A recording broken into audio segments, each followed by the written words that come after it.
Hello ವಿವೋಸ್ walks YouTube ಚಾನಲ್ಗೆ ಸ್ವಾಗತ. ಇವತ್ತು ನಾವು ತಂದಿರೋಂಥ ರೆಸಿಪಿ ಅಥವಾ ಮಾಡ್ತಾ ಇರೋ ರೆಸಿಪಿ ಬಂದ್ಬಿಟ್ಟು ಚಿಕನ್ ಕಬಾಬ್.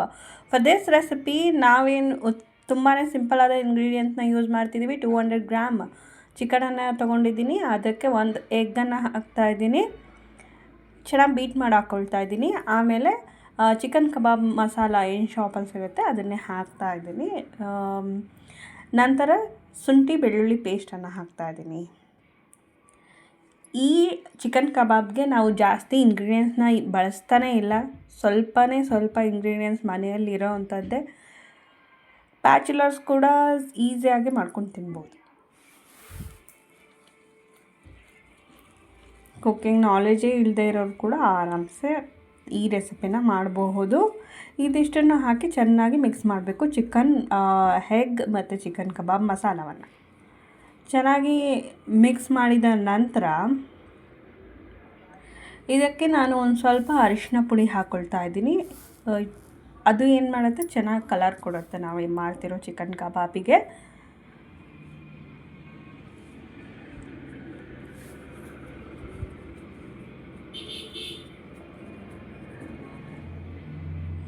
ಆಮೇಲೆ 1 ಟೀ ಸ್ಪೂನಷ್ಟು ಚಿಲ್ಲಿ ಪೌಡರ್ ಸ್ಪೈಸಿಯಾಗಿ ಚಿಕನ್ ಕಬಾಬ್ ಇರಲಿ ಅನ್ನೋ ರೀಸನಿಗೆ ನಾವು ಚಿಲ್ಲಿ ಪೌಡರ್ನ ಯೂಸ್ ಮಾಡ್ತಿದ್ದೀವಿ. ನೀವು ಬೇಕಿದ್ದರೆ ಸ್ಕಿಪ್ ಮಾಡ್ಬೋದು, ನೀವು ಜಾಸ್ತಿ ಖಾರ ತಿನ್ನದೇ ಇರೋರಾಗಿದ್ದರೆ. ಸ್ಪೈಸಿ ಇದ್ದಷ್ಟು ಚಿಕನ್ ಕಬಾಬ್ ಚೆನ್ನಾಗಿರುತ್ತೆ. So I am using 1 tea spoon of chilli powder. ನಂತರದಲ್ಲಿ ಕಡಾಯಿಗೆ ಎಣ್ಣೆ ಹಾಕಿ ಕಾಯಲಿಕ್ಕೆ ಬಿಟ್ಟಿದ್ದೆ. ಈಗ ಚೆನ್ನಾಗಿ ಎಣ್ಣೆ ಕಾದಿದೆ. ಈಗ ಒಂದೊಂದಾಗಿ ನಾವು ಏನು ಚಿಕನ್ ಕಬಾಬ್ ಚಿಕನನ್ನು ರೆಡಿ ಮಾಡ್ಕೊಂಡಿದ್ವಿ, ಮ್ಯಾರಿನೇಟೆಡ್ ಚಿಕನನ್ನು ಹಾಕ್ತಾಯಿದ್ದೀನಿ. ಮ್ಯಾರಿನೇಷನ್ ಅಂದರೆ ಜಸ್ಟ್ 10 ಮಿನಿಟ್ಸ್ ಬಿಟ್ಟಿದ್ದೀನಿ ಅಷ್ಟೇ, ಈ ಚಿಕನ್ ಕಬಾಬ್ ಮಸಾಲವನ್ನು ಕಲಸಿ. ಈಗ ಒಂದೊಂದಾಗಿ ತೋರಿಸೋ ಥರ ಚಿಕನನ್ನು ಎಣ್ಣೆಗೆ ಹಾಕಿ ಫ್ರೈ ಮಾಡ್ಕೋಬೇಕು, ಎರಡೂ ಬದಿ.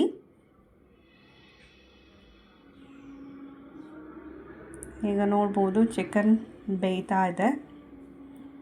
ಈಗ ಈ ಹಂತದಲ್ಲಿ ನಾವು ಚಿಕನನ್ನು ತಿರುಗಿಸಿ ಹಾಕಬೇಕು.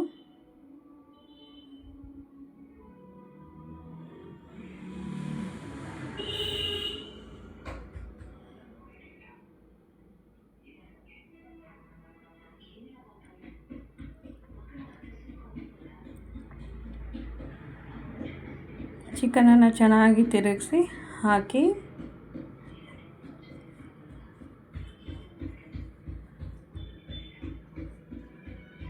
ಮತ್ತು ಇನ್ನೊಂದು ಬದಿ ಚಿಕನ್ ಬೇಯೋದಕ್ಕೆ ಸ್ವಲ್ಪ ಹೊತ್ತು ಬಿಡಿ.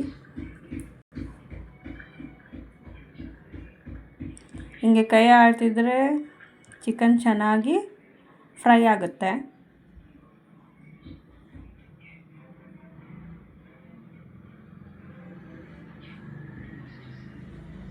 ಚಿಕನ್ಗೆ ಒಳ್ಳೆ ಬಣ್ಣ ಬಂದಿದೆ, ನೀವು ನೋಡಬಹುದು.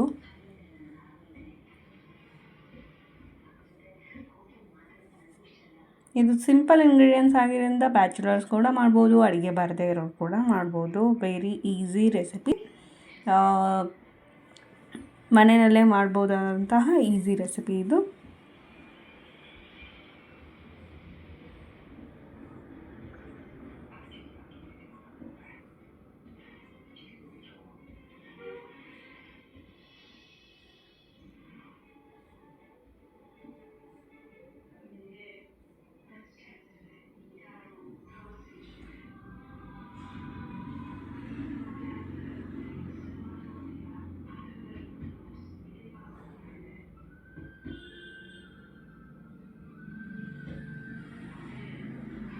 ಈಗ ಚಿಕನ್ ಚೆನ್ನಾಗಿ ಬೆಂದಿದೆ.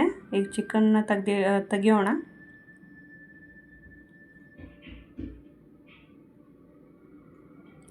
ಚೆನ್ನಾಗಿ ಫ್ರೈ ಆಗಿದೆ, ಚೆನ್ನಾಗಿ ಬೆಂದಿದೆ ಚಿಕನ್.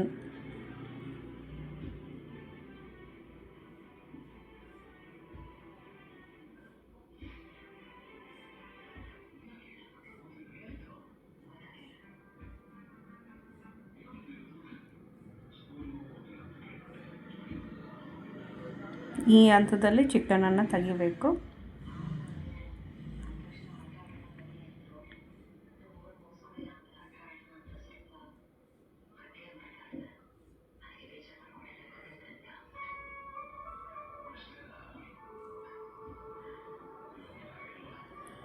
ಎಲ್ಲ ಚಿಕನನ್ನು ಎಣ್ಣೆಯಿಂದ ತೆಗೆದ ನಂತರ ಒಂದು ಸ್ವಲ್ಪ ಕರಿಬೇವನ್ನು ಹಾಕಿ ಫ್ರೈ ಮಾಡ್ಕೋತಾ ಇದ್ದೀನಿ. It gives a nice flavour to the chicken ಕಬಾಬ್.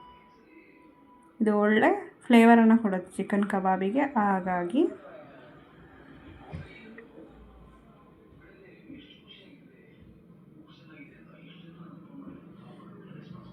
ಕರಿಬೇವನ್ನು ಕರ್ಕೊಂಡಿದ್ದಾಯಿತು. ಇದು ನಮ್ಮ chicken kebab recipe. Please subscribe to my channel. Thanks for watching. Thank you.